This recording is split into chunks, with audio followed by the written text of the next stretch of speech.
Hello everyone. मेरा नाम है गगन और आज मैं गिट के बारे में आपको सिखाना चाहता हूँ कि गिट आखिर होता क्या है और उसको यूज़ कैसे करता है। तो फटाफट चलिए शुरू करते हैं।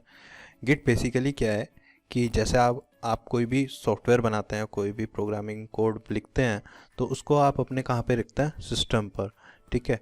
अब मान लीजिए कल को आपका सिस्टम ख़राब हो जाता है या फिर आप बहुत दिनों तक, 1 महीने तक किसी प्रोजेक्ट पे काम कर रहे हैं और अचानक से आपका सिस्टम ख़राब हो जाए और वो रिकवर ना हो पाए, तो आपकी सारी मेहनत गई पानी में।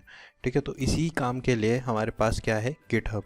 यानी कि ये एक, जैसे आप फेसबुक है, अपनी फ़ोटोज़ वगैरह आप फेसबुक पे पोस्ट कर देते हैं, वहाँ पे वो सेव रहती है। अगर आप अपने मोबाइल से डिलीट भी कर देते हैं तो आप वहाँ पे जाके देख सकते हैं। सेम ऐसे ही गिटहब क्या है, फेसबुक की तरह ही एक सोशल नेटवर्क समझ लो इसको। यहाँ पे आप जाते हो और यहाँ पे आप आईडी बनाते हो। आईडी बनाने के बाद आप यहाँ पे अपने प्रोजेक्ट्स को रख सकते हो, प्रोजेक्ट्स को पोस्ट कर सकते हो, प्रोजेक्ट को डाउनलोड कर सकते हो। ठीक है। तो उसके बाद क्या करते हैं, जैसे ही अब आप क्या करोगे, अपने लोकल सिस्टम पे कोई भी प्रोजेक्ट बनाओगे, कोडिंग प्रोजेक्ट, यानी कि वो फाइल जिसमें कोड हो, उसको आप कहाँ पे पुश कर दोगे? गिटहब पे। इसको बोलते हैं पुश करना। और जब भी आपको, आपका सिस्टम अगर ख़राब हो भी गया और आपने नया सिस्टम लेके आ गया, तो आपका प्रोजेक्ट यहाँ पे सेव रहेगा। जब आप नया सिस्टम लेके आ गए मान लीजिए, तो आप अपने कोड को यहाँ से क्या कर सकते हो? पुल करके आपका सारा का सारा कोड वापस आ जाएगा।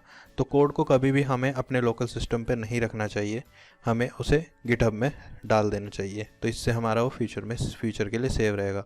तो गिटहब को सीखने के लिए, गिटहब कुछ नहीं है, गिटहब में हमें सिर्फ दो ही चीज़ करनी होती है।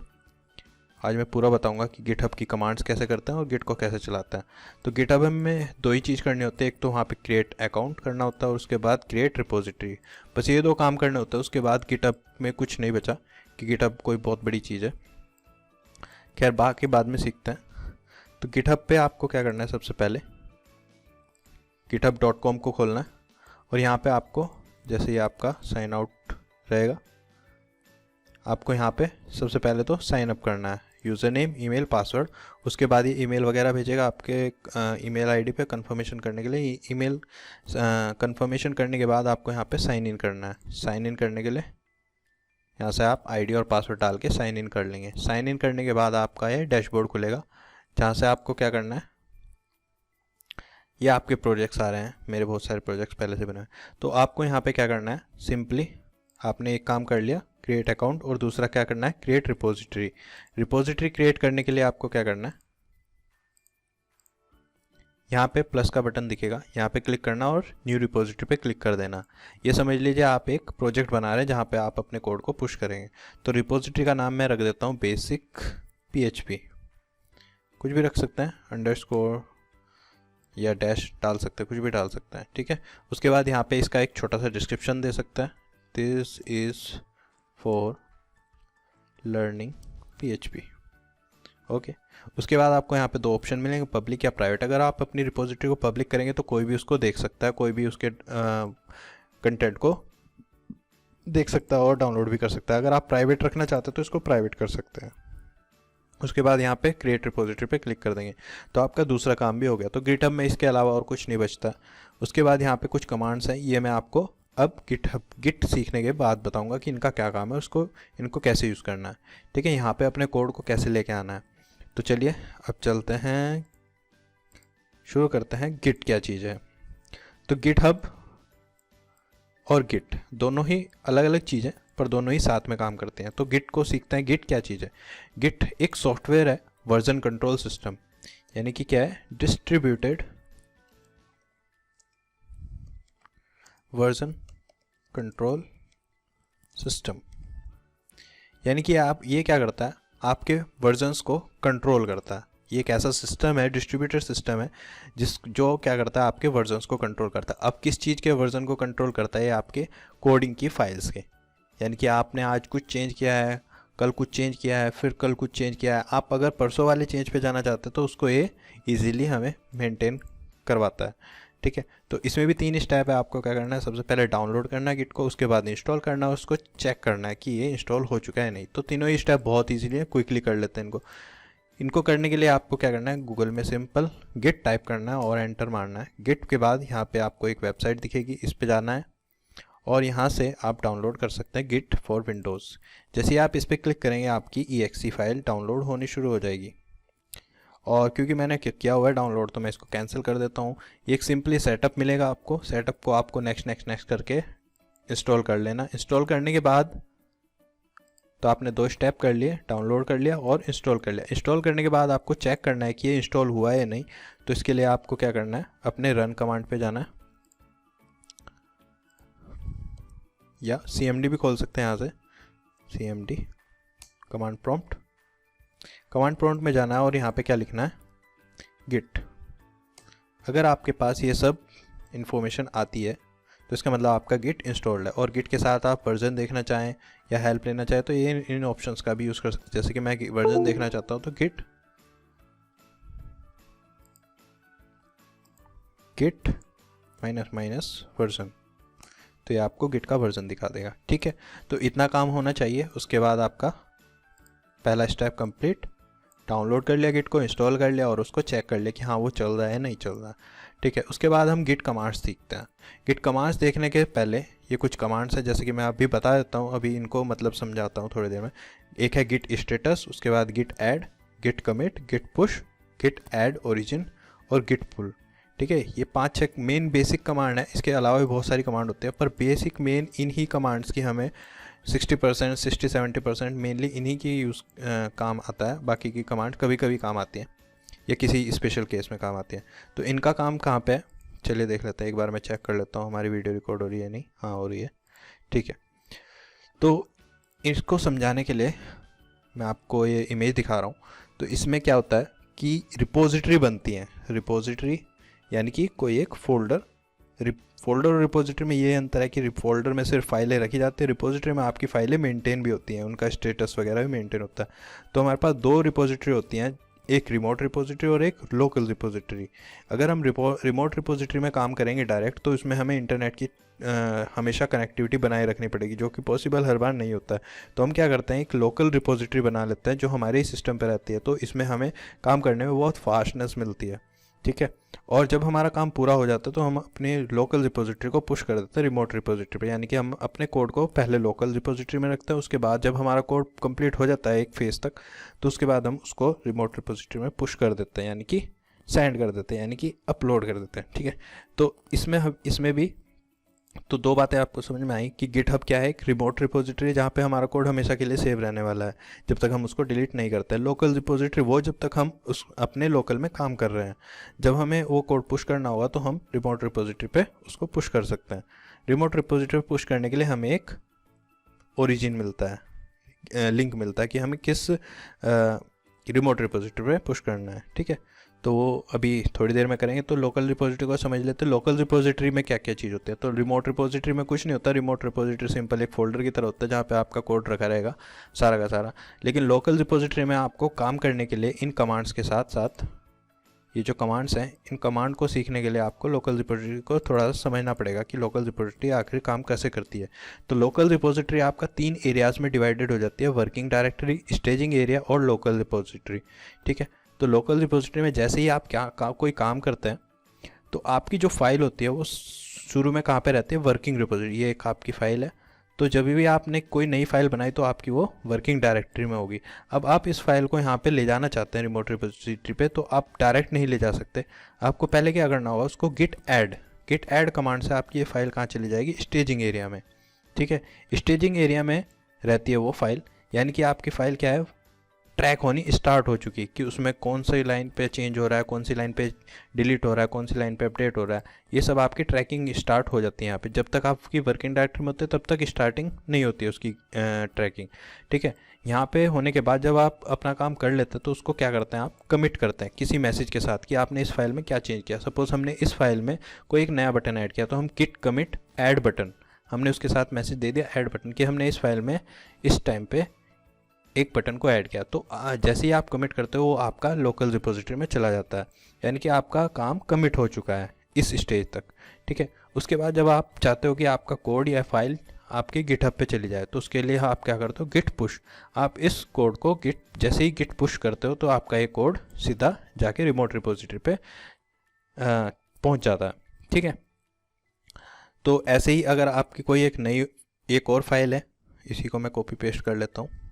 आपकी कोई एक नई फाइल और बनाई तो आपकी वो कहाँ पाएगी, वर्किंग डायरेक्टरी में, फिर आप गिट ऐड करके उसको स्टेजिंग में लेके जाओगे, फिर आप गिट कमिट करके उसको लोकल रिपोजिटरी में यहाँ पे लेके आओगे, उसको पुश कर दोगे तो आपकी गिटहब पे दोनों फाइल्स चले जाएंगी। ठीक है, तो इसी प्रोसेस को हम अपने एक फ़ोल्डर बनाते हैं, उसको अपनी जो एक नई रिपोजिटरी हमने बनाई है इसमें लेके आएंगे। ठीक है, तो उन्हीं कमांड्स का हम यूज़ करेंगे। तो इसके लिए मैं डेस्कटॉप पर ही एक नया फ़ोल्डर बना लेता हूँ और इसको नाम देता हूँ मैं टेस्ट या फिर बेसिक PHP। ठीक है, और इसको मैं ओपन कर लेता हूँ यहाँ पे VS कोड में।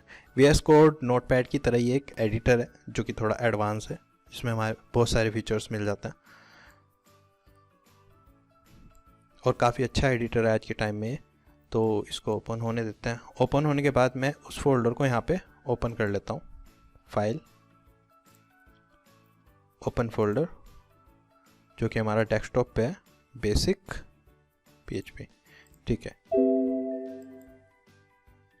मैंने इस फोल्डर को यहाँ पे ओपन कर लिया। तो इस फोल्डर में कुछ नहीं है, बेसिक। यहाँ पे मैं क्या करता हूँ, एक नई फाइल क्रिएट करता हूँ।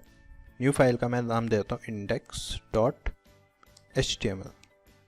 एक HTML फाइल बना लेते हैं शुरू में, और इस HTML फाइल में मैं यहाँ पे HTML का एक बेसिक सा कोड रख देता हूँ और यहाँ पे मैं इसमें एक हेडिंग डाल देता हूँ H1। हेडिंग मैंने डाल दी, हेडिंग लर्निंग गिटहब, ये मैंने हेडिंग डाल दी। और इसको मैं ओपन करके देख सकता हूँ कैसे, अपने ही फोल्डर में जाएंगे और इसको मैं ओपन कर लेता हूँ। तो यहाँ पे हमारा ब्राउज़र में खुल जाएगा ये, क्योंकि HTML फाइल है। तो यहाँ पे हेडिंग आ रही है सिंपल सी। तो इसी को अब मैं क्या करना चाहता हूँ, इस फाइल को जो मैंने पूरा प्रोजेक्ट बनाया, ये मैंने पूरा एक, मान लीजिए प्रोजेक्ट बनाया, एक पूरा फोल्डर है, इस पूरे फोल्डर को उठा करके मैं कहाँ पे लेके जाना चाहता हूँ, अपने गिटहब पे। ठीक है, तो इसके लिए हमें क्या करना है, गिटहब हमें खुद बताता है कि हमें क्या क्या करना होगा। तो अभी अगर हम देखते हैं तो ये प्रोजेक्ट क्या है, सिर्फ इसमें एक ही फाइल है, इसमें कोई भी ऐसा सिस्टम नहीं है कि इस फाइल को कोई ट्रैक कर सके। तो यहाँ पे हमें क्या करना होगा, गिट को इंस्टॉल करना होगा, गिट को इस जगह पे इनिट करना होगा, यानी कि हमें गिट के फोल्डर को यहाँ पे लेके आना होगा ताकि वो इस पूरे प्रोजेक्ट को ट्रैक कर सके। तो गिटहब हमें खुद बताता है कि हम ऐसा कैसे कर सकते हैं। इसके लिए हमें करना होगा गिट इनिट। तो हम क्या करते हैं, अपने पहले प्रोजेक्ट में चले जाते हैं, अपने प्रोजेक्ट के अंदर जाते हैं और यहाँ पे मैं CMD खोल लेता हूँ। CMD हम यहाँ से डायरेक्ट खोल सकते हैं। ठीक है, तो इसको मैं एक साइड रख देता हूँ और इसको एक साइड रख देता हूँ ताकि हमें देखने में आसान। अभी यहाँ पे हमें कोई भी एक्स्ट्रा फाइल नहीं दिख रही है, तो मैं यहाँ पे क्या करता हूँ, सबसे पहले गिट इनिट करते ही यहाँ पे क्या लिखा है, इनिशियलाइज एम्प्टी गिट रिपोजिटरी। इसने एक रिपोजिटरी इनिशियलाइज कर दी। रिपोजिटरी क्या चीज़ है, ये रिपोजिटरी इन तीनों चीज़ का ही कॉम्बिनेशन है, जिसमें वर्किंग डायरेक्टरी, स्टेजिंग एरिया और लोकल रिपोजिटरी, आपके ये 3 स्पेस क्रिएट हो जाएंगे। ठीक है, यहाँ पे आपको ये फाइल हिडन मिलेगी। अगर आपको ये फाइल देखनी है तो व्यू में जाके यहाँ से एक सेकेंड, इसको मैं बड़ा कर लेता हूँ। अगर आपको ये फाइल नहीं दिखेगी तो आपको यहाँ पे जाके हिडन पे टिक करना होगा, हिडन आइटम पे, तब ये आपको दिखने लगी। वैसे बाय डिफ़ॉल्ट हाइड रहती है। तो इसके अंदर अगर हम खोल के देखेंगे तो यहाँ पे कुछ फाइल्स हैं जिनको हमें नहीं छेड़ना है। ठीक है, ये अपने खुद का एक सॉफ्टवेयर है, तो ये खुद ट्रैकिंग के लिए। तो ये हम यहाँ पे आ जाएगा, इसका मतलब ये हमारी एक रिपोजिटरी बन गई, जैसे कि ये है। ठीक है, अब ये हमारी एक रिपोजिटरी बन गई जिसमें हम कोई भी फाइल डालेंगे तो उसको हम ट्रैक कर सकते हैं इस गिट फोल्डर के थ्रू। ठीक है, तो चलिए अब इसको ट्रैक कैसे करना है। ट्रैक करने के लिए हम क्या करते हैं, कमांड प्रॉम्प्ट में ही जाते हैं। तो अभी हम क्या करते हैं, ये समझ लीजिए कि जैसे मैं अपना फिग्मा खोल लेता हूँ जो मेरा डिज़ाइन था।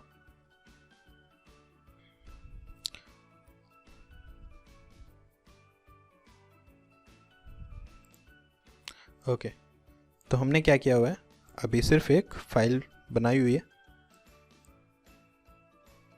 ये फाइल बनाई हुई है जो कि आपको यहाँ पे दिखेगी, ये। ठीक है, इंडेक्स फाइल। तो ये इंडेक्स फाइल अभी गिट में स्टोर नहीं हुई है। ठीक है, तो इसको स्टोर करने के लिए हम क्या करेंगे, गिट ऐड करते ही ये हमारी अभी वर्किंग डायरेक्टरी में, गिट ऐड करते ही ये हमारी कहाँ चल जाएगी, स्टेजिंग एरिया में। तो इसको, इससे पहले हम क्या करते हैं, यहाँ पे एक टेस्ट करते हैं कि हमारी कौन कौन सी फाइल अभी अनस्टेज है या फिर जिनको ट्रैक नहीं किया गया। तो गिट स्टेटस से हम वो चीज़ पता लगा सकते हैं। तो हम करते हैं गिट स्टेटस, कि हमारी रिपोजिटरी का क्या स्टेटस है। तो ये हमें बताएगा कि अनट्रैक्ड फाइल कौन कौन सी हैं। index.html हमारे उस फोल्डर में एक ही फाइल है index.html जो कि अभी अनट्रैक्ड है। ठीक है, अनट्रैक्ड फाइल्स ये रही। तो इनको यूज़ गिट ऐड ये बता भी रहा है कि ऐड करने के लिए क्या करना है हमें, गिट ऐड और फाइल का नाम। Nothing added to commit but untracked file present. ये अनट्रैक्ड फाइल बता रहा है कि हमारी जो एक फाइल है ये अनट्रैक्ड है, यानी कि अभी स्टेजिंग एरिया में नहीं आई। इसको स्टेजिंग एरिया में लाने के लिए हमें क्या करना होगा, गिट ऐड। तो चलिए गिट ऐड करते हैं, गिट ऐड और फाइल का नाम क्या है, index.html। जैसे ही मैंने ऐड किया गिट ऐड index.html तो ये हमारी कमांड चल गई। अगर ऐसा आता है समझ ले कमांड चल गई। तो अभी ये हमारी फाइल कहाँ चली गई, स्टेजिंग एरिया में। तो इसको चेक करने के लिए हम दोबारा से गिट स्टेटस टेस्ट करते हैं। गिट स्टेटस में अब इस बार ये क्या दिखा रहा है, no commit yet, no branch master, change to be committed. यहाँ पे क्या है, एक फाइल है जो कि ग्रीन हो चुकी है। ग्रीन यानी कि पहले वो यहाँ पे थी तो ग्रीन नहीं थी, यहाँ पे आ गई यानी कि वो अब ट्रैक्ड हो रही है। ठीक है, अब हमें इस फाइल को यहाँ से कमिट में लेके आना। ठीक है, तभी हम इसको आगे प्रोसेस कर पाएंगे। तो कमिट में लाने के लिए हम क्या करेंगे, गिट कमिट -m मैसेज देंगे कि हमने हमारी ये क्या है, इनिशियल कमिट। सबसे पहले कमिट को हम इनिशियल कमिट दे देते हैं, या कुछ भी हम दे सकते हैं कि मेरा फर्स्ट कमिट या माय फर्स्ट कमिट। ठीक है, जैसे ही हम ये एंटर करते हैं तो मास्टर फाइल में एक फाइल क्या हो गई हमारी, कमिटेड हो गई। अब हम क्या करते हैं, गिट स्टेटस चेक करते हैं कि अब हमारी फाइल के साथ क्या हुआ, कि अब हमारी यहाँ पे कोई भी फाइल नहीं है स्टेजिंग एरिया में। तो अब हमारी फाइल यहाँ से कमिट करते ही कहाँ चली गई, यहाँ पे, और इसके साथ क्या मैसेज है, इनिशियल कमिट। ठीक है, अब हम इस फाइल को यहाँ से यहाँ पे पहुँचाएंगे। तो उसके लिए हमें कमांड चलानी गिट पुश। तो अब हमें क्या करना है, गिट पुश। लेकिन हम पुश कहाँ पे करें, हमारे पास ये रिपोजिटरी तो है लेकिन हमें ये नहीं पता कि हमें करना कहाँ पे है। तो उसके लिए हमने ये काम तो कर लिया, गिट इनिट कर लिया। ठीक है, गिट कमिट भी कर लिया। अब हमें ये कमांड और ऐड करनी है, गिट रिमोट ऐड ओरिजिन। ये जो पाथ है ये हमारी गिट रिपोजिटरी का ही पाथ है। ठीक है, यही पूरा पाथ है, बस लास्ट में डॉट गिट ऐड है, यानी कि ये हमारी पूरा एक फोल्डर का पाथ है जो हमें ऐड करना है। रिपोजिटरी को बताना है कि हमें अगर फाइल्स ले जानी है तो इस ओरिजिन, इस पूरी लिंक का नाम हमने रख दिया ओरिजिन, और इसमें हम क्या करेंगे, अपने प्रोजेक्ट को ऐड करेंगे। तो पहले हमें ये कमांड पूरी चला देनी है। इसको काट देता है और यहाँ पे मैं पेस्ट कर देता हूँ, एंटर। तो अब मैं क्या कर सकता हूँ, गिट पुश ओरिजिन मास्टर। जब भी हम फर्स्ट पुश करते हैं तो हम मास्टर ब्रांच पे पुश करते हैं। तो कैसे करेंगे, समझ में आया। यहाँ पे हमने क्या किया, इस रिपोजिटरी का एक लिंक लिया और अपनी लोकल रिपोजिटरी से लिंक कर दिया कि अब अगर हम पुश करेंगे तो किसी एक लिंक पे जाएगा जो इस रिपोजिटरी का लिंक होगा। ठीक है, जो हमारे प्रोजेक्ट का। तो हम क्या करते हैं, अब गिट पुश ओरिजिन मास्टर। जैसे ही हम एंटर करते हैं तो उसको पता होगा कि मुझे कहाँ पे जाना है, वो इस लोकेशन पे हमारे प्रोजेक्ट को लेके चला जाएगा। ठीक है, तो ये थोड़ा सा प्रोसेस ले रहा है। ठीक है, तो इसने क्या किया, इस लिंक पर हमारी न्यू ब्रांच बनाई मास्टर नाम से, और हमारी लोकल में कौन सी ब्रांच है, मास्टर, और ये इसको भी मास्टर ब्रांच पे लेके चला गया। तो अब हम कंफर्म करते हैं कि ये हमारा पहुंचा कि नहीं। तो यहाँ पे जाएंगे और रिफ्रेश करेंगे तो हमारे यहाँ पे देख रहे होंगे अब हमारा इंटरफेस कुछ चेंज हो गया। यहाँ पे हमारा दिखा रहा है वन कमिट, जो कमिट मैसेज होता है यहाँ पे हमारी फाइलें दिखाता है कि हमारी फाइल है ये, और इसके साथ कौन सा मैसेज है, इनिशियल कमिट हमने डाला था 2 मिनट पहले, हमें जस्ट अभी अभी इसको अपलोड किया है। ठीक है, तो जैसे ही हम इसको फाइल को ओपन करके देख सकते हैं यहाँ पे हमने क्या क्या काम किया है। ठीक है, अब इसकी ट्रैकिंग कैसे होती है। ठीक है, तो और यहाँ पे हमारी ब्रांच दिख जाती है कि हम फिलहाल कहाँ पे हैं, मास्टर ब्रांच में। अब ब्रांचिंग का कंसेप्ट आगे बताऊंगा। अब जैसे कि मैं इस फाइल में एक लाइन और ऐड कर देता हूँ, पी, और पी में मैंने लिख दिया लॉरम इप्सम का एक टेक्स्ट पूरा का पूरा। ठीक है, तो अब मैंने इसमें क्या चेंज किया, कुछ चेंज कर दिया। ठीक है, यानी कि इस फाइल में अब कुछ अनट्रैक्ड चेंज है, ये फाइल वापस यहाँ पे आ गई, ठीक है। इस फाइल के चेंजेस आए हैं कि एक फाइल जो पहले कमिट कर चुके थे मैसेज वो तो यहाँ पे है, लेकिन उसके कुछ चेंजेस हैं जो कि अभी स्टेजिंग एरिया में। तो इसको टेस्ट करने के लिए फिर से हम क्या करते हैं, गिट स्टेटस। गिट स्टेटस में क्या दिखा रहा है कि changes not staged for commit, यानी कि हमने कुछ चेंजेस किए इस फाइल में जो कि अभी यहाँ पे है, इसको स्टेजिंग एरिया में लेके जाना है। फिर से हम क्या करेंगे, गिट ऐड index.html। जैसे ही हमने ये किया ये हमारा स्टेजिंग एरिया में आ गया। अब हम फिर से चेक करते हैं, गिट स्टेटस ग्रीन हो गया, यानी कि हमारा स्टेजिंग एरिया में। अब हम इसको वापस से हम यहाँ पे मैसेज के थ्रू कमिट करते हैं, यानी कि गिट कमिट -m और यहाँ पे मैसेज देते हैं ऐड पैराग्राफ, एंटर, ठीक है। अब हमारे कमिट यहाँ पे फाइल यहाँ पे आ गई कमिट होने के बाद। अब हम इसको फिर से पुश करते हैं, तो पुश कैसे करेंगे, git push origin master, enter. अब जैसे ही हमने पुश किया तो हमारी ये नया चेंजेस भी हमारी रिपोजिटरी पे पहुंच जाएगा, ठीक है। तो अब चेंजेस देख लेते हैं हमारे पहुंच गए कि नहीं। हम यहाँ पे रिफ्रेश करते हैं, रिफ्रेश करने के बाद यहाँ पे कमिट दिखा रहा है 2, यानी कि हम कमिट्स देख सकते हैं कि कौन कौन से कमिट हुए हैं इस आज तक। तो इसमें 2 कमिट हुए हैं, 5 मिनट पहले ये कमिट हुआ है, इनिशियल कमिट है, 34 सेकंड पहले ये कमिट हुआ है जिसमें ऐड पैराग्राफ। तो अगर हम इस कमिट में देख सकते हैं हमने क्या काम किया था, इस कमिट में हम देख सकते हैं क्या काम किया था। हर कमिट की अपनी एक आईडी होती है, हैश कोड होता है, ठीक है। तो ऐड पैराग्राफ में देखते हैं हमने क्या चेंजेस किए हैं। तो पहले हमारा कोड ये था, उसके बाद हमने क्या किया, एक पुराने कोड में ये था, यहाँ पे हमने नया चेंज किया है 11 लाइन से 12, 13 और 14 3 लाइन्स ऐड किए हैं, जिसमें हमने क्या किया है, एक पैराग्राफ ऐड किया। तो हमें पूरा वर्जन दिखाता है कि हमारी पिछली फाइल क्या थी, अगली फाइल क्या है, ठीक है। तो पूरा डिफरेंस दिखाता है। और हम पहले कमिट पे जाएंगे तो यहाँ पे हमें सिंपल एक नया कमिट दिखाएगा कि आपकी ब्लैंक फाइल थी, आपने सिंपल ये कोड ऐड किया, ठीक है। तो पूरी कंट्रोलिंग होती है इसमें वर्जन की। उसके बाद अब हम क्या करते हैं, ठीक है, अब हमने क्या किया, अपने एक प्रोजेक्ट को यहाँ से लोकल रिपोजिटरी यहाँ पे डाल दिया, यानी कि हमारा प्रोजेक्ट कहाँ पे पड़ा हुआ है, गिटहब पे, ठीक है। कल को अब हम अपने फोल्डर को ही डिलीट कर देते हैं, या हमारा फोल्डर उड़ जाता है, डिलीट हो जाता है, ठीक है, डिलीट कर दिया मैंने। ओके, मैंने इसको खोल रखा है तो इसलिए डिलीट नहीं हो रहा, ठीक है। ओके, इसको भी बंद कर देता हूँ मैं, डिलीट, यस, ठीक है। मेरा फोल्डर डिलीट हो गया या मेरा सिस्टम ही क्रैश हो गया। तो हम क्या करना चाहते हैं कि जो हमारी ये रिपोजिटरी है, ये प्रोजेक्ट है, ठीक है, इसको हम वापस से अपने सिस्टम पे लेके आना चाहते हैं। 2 तरीके, या तो हम इसको यहाँ से डायरेक्ट डाउनलोड कर लें या फिर इसको क्लोन कर लें। क्लोन करना यानी कि इसी को अपने पूरे गिट के साथ पूरा का पूरा सिस्टम वापस से अपने सिस्टम पे लेके आना। तो उसके लिए हम क्या करते हैं, ये पूरा पाथ कॉपी करते हैं और कोई भी एक फ़ोल्डर बना लेता है, इस फोल्डर के अंदर कर लेता हूँ मैं, ठीक है। तो इस फोल्डर के अंदर मैं क्या करता हूँ, यहाँ पे CMD ओपन करता हूँ और यहाँ पे क्या करूँगा मैं, गिट क्लोन और उस फाइल का पाथ, उस प्रोजेक्ट का पाथ, यानी कि उस गिटहब रिपोजिटरी का पाथ मैं पेस्ट करता हूँ। जैसे ही मैं पेस्ट करता हूँ तो वो मेरा पूरा का पूरा प्रोजेक्ट वापस से लेके आ जाता है, जिसमें मैं फिर से वापस से काम कर सकता हूँ उसको खोल करके, ठीक है। तो बेसिक फंडा समझ में आ गया कि कैसे हम अपने प्रोजेक्ट को यहाँ पे अपलोड करते हैं और डाउनलोड करते हैं, ठीक है। और यही कमांड्स है जो मैंने आज बताई आपको।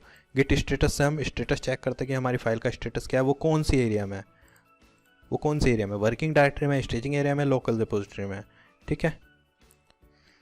और उसके बाद हमने देखा गिट ऐड, किसी फाइल को कैसे ऐड करते हैं, गिट फाइल ऐड और फाइल का नाम, और या फिर गिट ऐड डॉट से भी हम कर सकते हैं। डॉट से जितनी भी फाइल होती हैं, अभी तो हमारी एक ही फाइल है, अगर हमारी 3-4 फाइलें करने हैं तो हमें हर बार गिट फाइल का नाम देना नहीं पड़ेगा।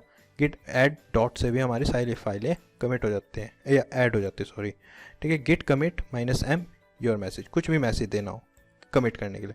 उसके बाद गिट पुश ओरिजिन मास्टर, ये मास्टर क्या चीज़ है, ये आपका ब्रांच है और ये आपका उस लिंक का शॉर्ट नेम है, ओरिजिन, ठीक है। और पुश एक कमांड है, ठीक है। Git add origin path to the remote repository, अगर आपको रिमोट रिपोजिटरी का पाथ ऐड करना है तो उसके लिए है ये।